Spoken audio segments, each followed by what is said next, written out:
जय हिंद दोस्तों, वंदे मातरम। आपने अधिकतर सुना होगा कि भैया एक बार विधायक बन जाओ फिर तो जीवन भर बैठ के बस पेंशन खाते रहो, और इसीलिए कई लोग जो हैं विधायकी को बड़ी ऐश की चीज़ भी मानते हैं।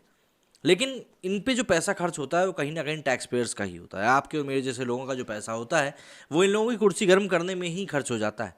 तो ऐसे में अब कई तरह की सरकारें हैं जो इसको लेकर कदम उठा रही हैं। ऐसे में पंजाब में आम आदमी पार्टी की सरकार ने सबसे पहले इसको लेकर एक डिसीजन लिया है, जिसमें कि अब एक ही टर्म के लिए आपको पेंशन दी जाएगी। और ये वाकई में अपने आप में एक ऐतिहासिक फैसला है, जिससे कि कई करोड़ों रुपए की बचत भी होगी। पंजाब के मुख्यमंत्री भगवंत मान ने पूर्व विधायकों की पेंशन के फॉर्मूले में बदलाव की घोषणा की है। अब तक पंजाब में हर कार्यकाल के बाद पेंशन बढ़ती जाती थी।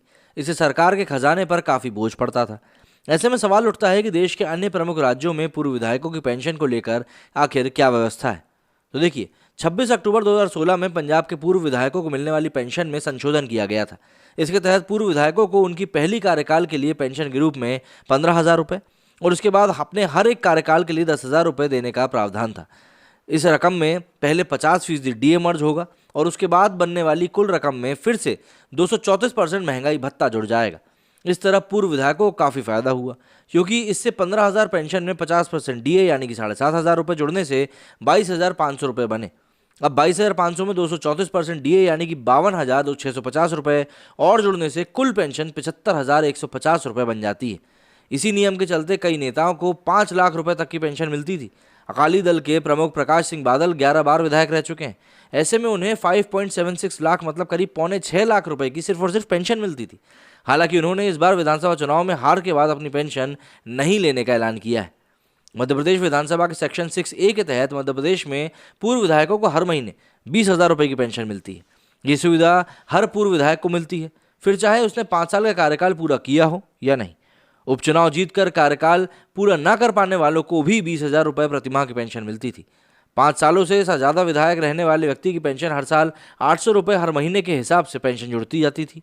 इसका मतलब यह है कि अगर कोई दोबारा विधायक बना है तो उस दौरान जितने साल विधायक रहा तो 20,000 रुपये प्रतिमाह की पेंशन के अलावा हर साल उसकी पेंशन में 800 रुपये महीना और मिलते हैं, यानी सालाना करीब 9,600 रुपये उसकी पेंशन में जुड़ जाता है। इसका मतलब है कि अगर उसने 2 कार्यकाल पूरे किए हैं तो उसे 24,000 रुपये मासिक पेंशन मिलेगी।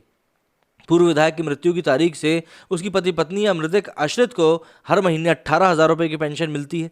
हर साल फैमिली पेंशन में 500 रुपये जुड़ जाते हैं। पूर्व विधायकों को हर महीने 15,000 रुपये का मेडिकल भत्ता और राज्य सरकार द्वारा संचालित अस्पतालों में मुफ्त इलाज की सुविधा भी मिलती है। पेंशन के हकदार सभी पूर्व विधायकों को अपनी पति पत्नी या एक अटेंडेंट के साथ रेलवे के फर्स्ट एसी या फिर सेकंड एसी कोच में यात्रा के लिए रेलवे के कूपन मिलते हैं। इस रेलवे कूपन से वे राज्य भर में बिना रोक टोक कहीं भी यात्रा करने के लिए इंडिपेंडेंट होते हैं। राज्य के बाहर हर फाइनेंशियल ईयर में 4,000 किलोमीटर तक की यात्रा मुफ्त होती है।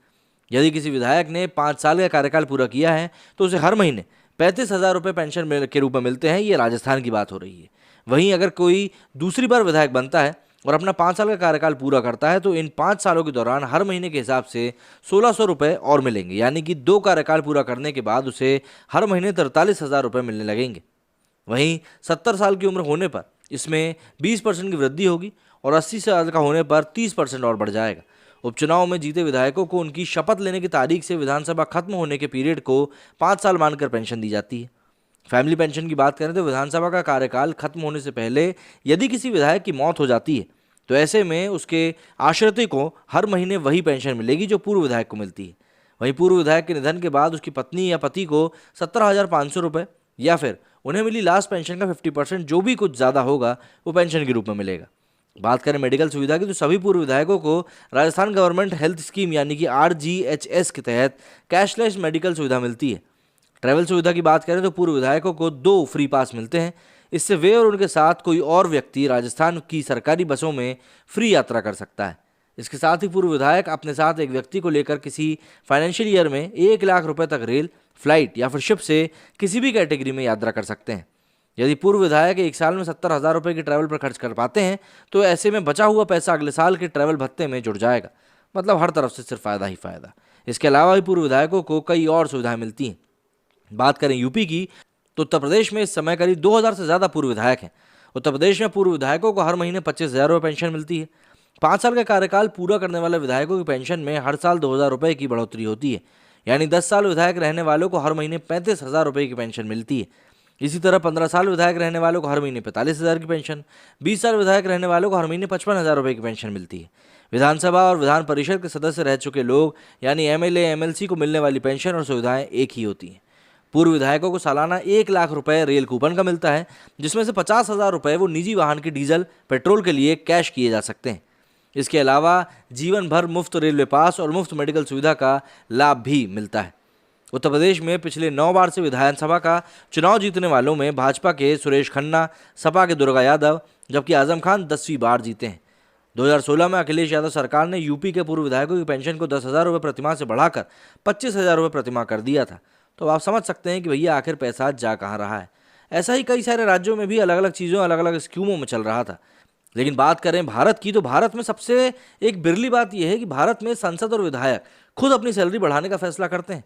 दुनिया के अनेक देशों में जनप्रतिनिधियों को वेतन और सुविधाएं मिलती हैं, हालांकि इसे वो खुद नहीं तय कर सकते, बल्कि इसे तय करने का अधिकार अलग संस्थाओं को रहता है। इसके लिए उम्र और सेवा की सीमा भी तय होती है। वहीं ब्रिटेन जैसे देशों में इसके लिए आयोग का गठन किया गया है। हालांकि भारत में सांसद और विधायकों की सुविधाओं के संबंध में क्रमशः सांसद विधानसभाएं ही फैसला लेती हैं। विदेशों में लेकिन कौन करता है? तो देखिए, कनाडा की बात करें तो कनाडा में हर साल इनकी सैलरी तय होती है और ये पिछले साल के कंज्यूमर प्राइस इंडेक्स पर आधारित होती है। ब्रिटेन में इसके लिए आयोग बना हुआ है। इंडिपेंडेंट पार्लियामेंट्री स्टैंडर्ड अथॉरिटी में शामिल सांसद, ऑडिटर और पूर्व जज ये तय करते हैं कि सैलरी में सालाना संशोधन होता है, जो पब्लिक सेक्टर की औसत इनकम के अनुसार होता है। ऑस्ट्रेलिया में एक्सपर्ट्स तय करते हैं कि सरकार, इकोनॉमी, कानून और पब्लिक एडमिनिस्ट्रेशन के एक्सपर्ट्स मिलकर ये तय करते हैं कि सालाना संशोधित कितना होगा।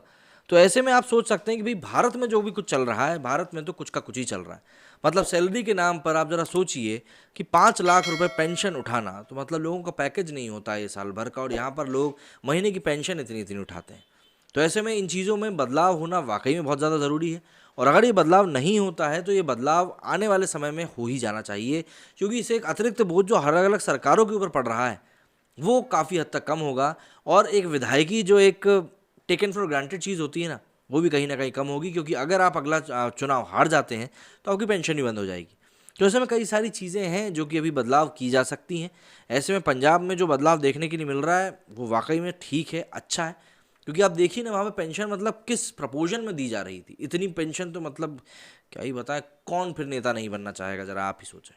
मेरे स्टूडियो में फिलहाल इतना ही। जय हिंद, जय भारत।